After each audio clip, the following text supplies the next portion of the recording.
Good day, Chief here for CTT. I'm a day late, mostly because of what's been happening over in Ukraine. My fiance is still in Ukraine. So pray for the Ukrainians, and I hope they take out a lot of Russians that Putin has to withdraw. But we will see. So I'm going to go to the Warrant Officer Basic Course, which is WOBC, because you know the Army loves its acronyms. So I got to clear Fort Stewart. Now, since you, as an enlisted member, you get what they call a clothing allowance.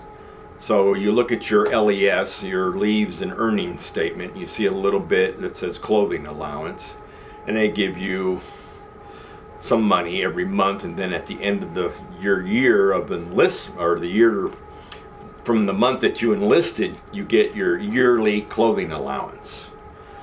Now, some soldiers would go, woohoo, beer time, and they would blow it on beer. I'm not kidding. Me, I always did what you're supposed to do with it, and that is replace uniforms. Well, since I'm going to go to the Warrant Officer Basic Course, I decided that I'm going to go there with clean uniforms, all brand new ones. I don't want any disparaging remarks about this is faded, you shouldn't have brought it here. And I ended up buying new t-shirts because we were going to mark them up. I knew that we were going to do a lot of stenciling. And bought basically new hat and new caps. And what else did I buy? New belt. So it didn't have that crease, that bend in the middle and the back, because at least that's what I've experienced throughout my career. I always got that little bent mark in the back of my belt where it met in the middle.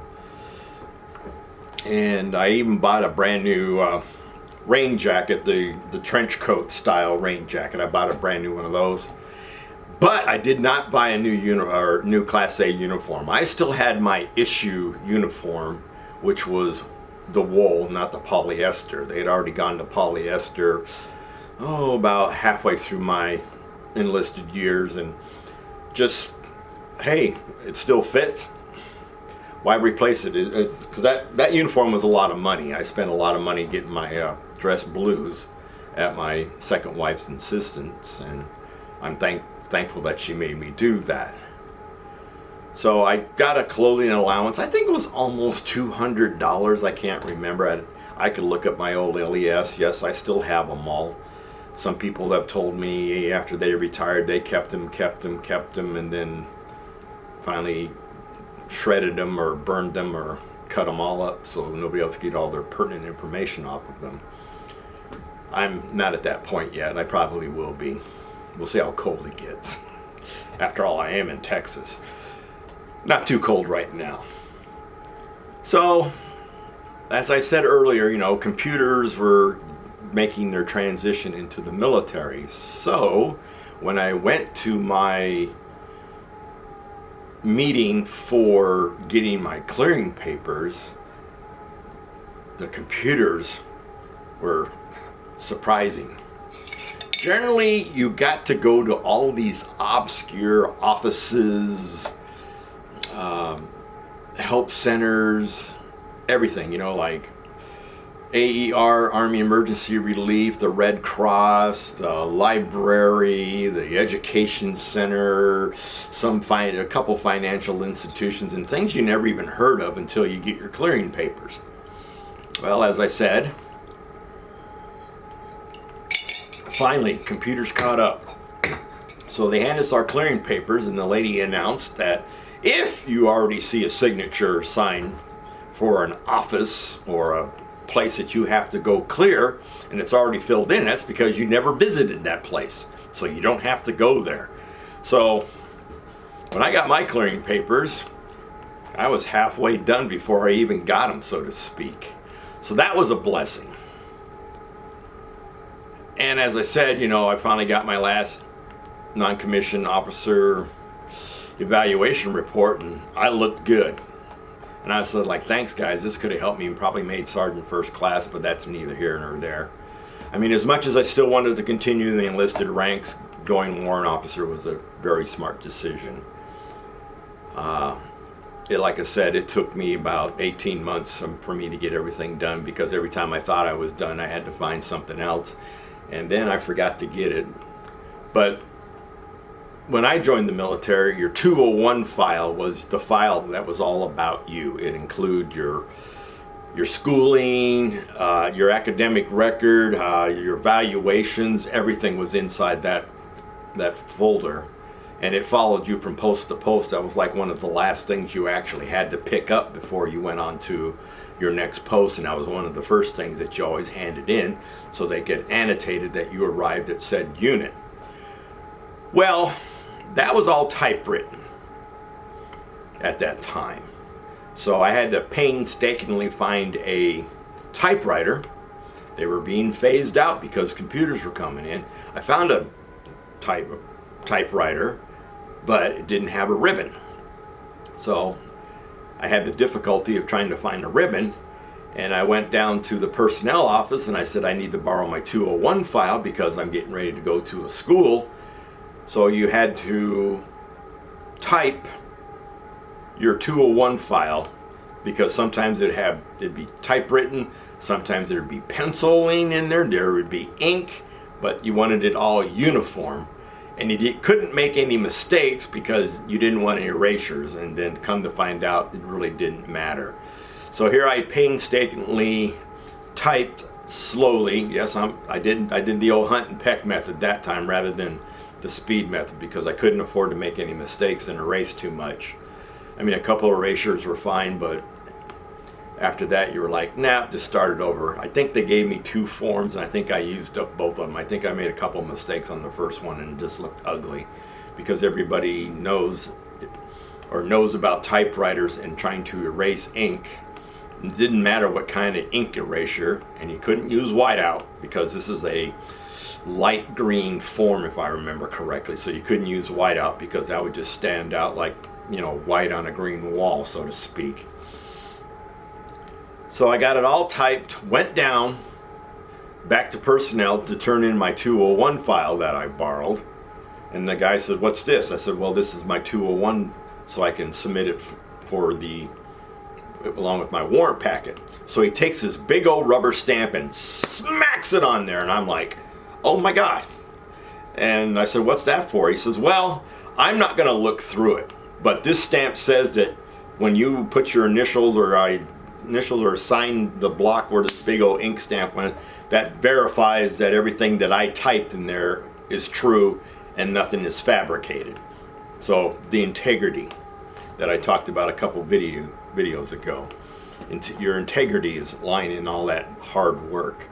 So I was a little disappointed that he didn't go over it to see if there was any mistakes. And speaking of mistakes, when I was typing my letter for the company commander for my warrant officer packet, one of the captains I worked with, he and I shared the same first name, and he would call me that once in a while, and I never called him back that because I always showed respect to officers. I called them sir or the title of their rank, excuse me. Another tickle. I don't know what's going on this year. So I had him QC my letter on the computer, and I had typed the word assets. So he QC'd it for me. He says, yeah, it looks good. So I ran it down to the company commander, and he looked at it and he says, what's this about you being an ass? I think that was the one time I actually called that captain by his name, but it wasn't to his face. And then my company commander kind of jokingly, oh, okay, yeah.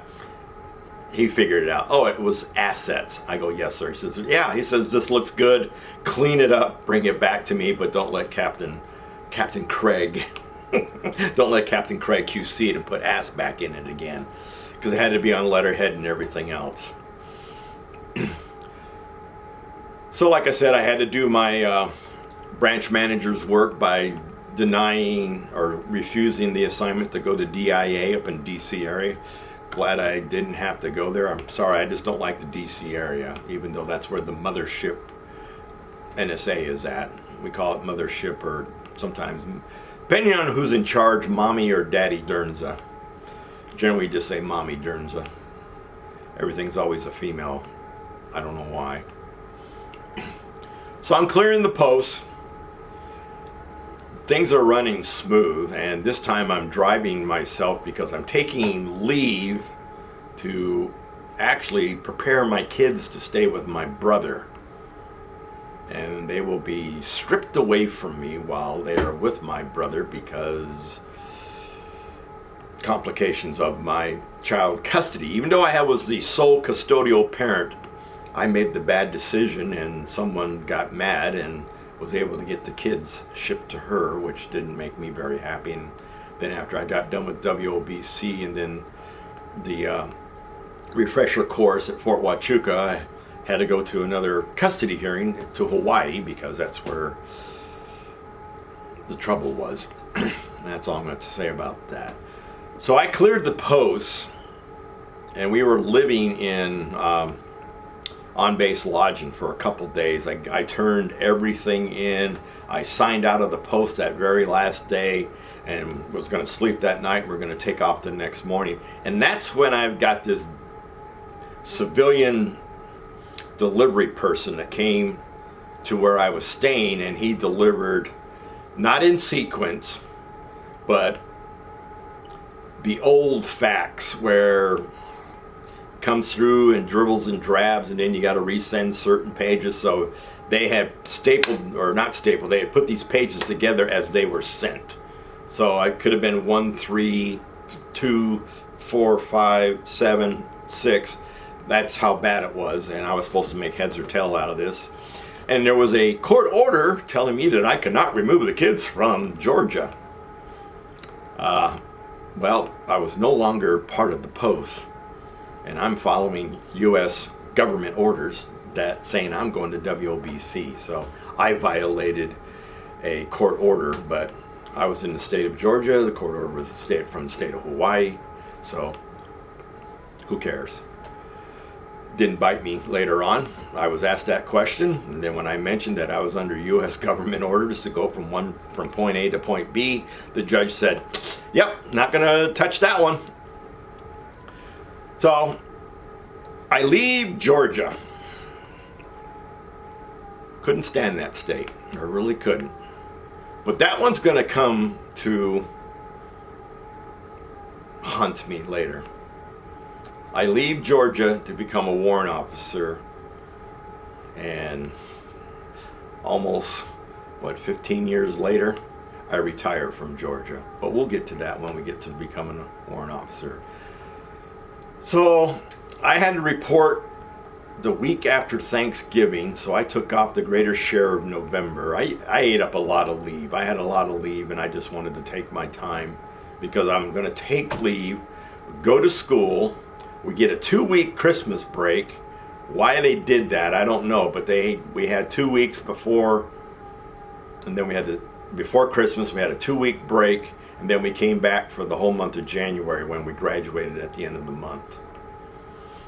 So it's going to be a up and down road when I go to the warrant officer basic course, not advanced. So this is Chief out. That kind of wraps up Fort Stewart, and also kind of wraps up my end of my time as a enlisted. I will now become a officer, a reserve officer. I miss it. I really do. I miss being in the service, and especially now. I wish I was at work so I could get better reports of exactly what is going on over in Ukraine. So this is Chief out. Remember, freedom isn't free. And it's being shown right now over there in the Ukraine. So give your thoughts, your prayers, and if you want to make a donation, find some organization that is supporting the Ukrainians in one fashion or another. I'm supporting their military right now because the hotel I stay at, the wife and the 2 kids went to live, LVIV, which is in western Ukraine. Of course, it's been supposedly bombed too, according to the news. And her husband and his parents are staying at the hotel and their houses, which are all co-located in the same lot. And they're in the southeastern part of Kiev, so I hope they're all fine and well. So this is Chief out. Once again, freedom is not free. My prayers go to Ukraine. Out.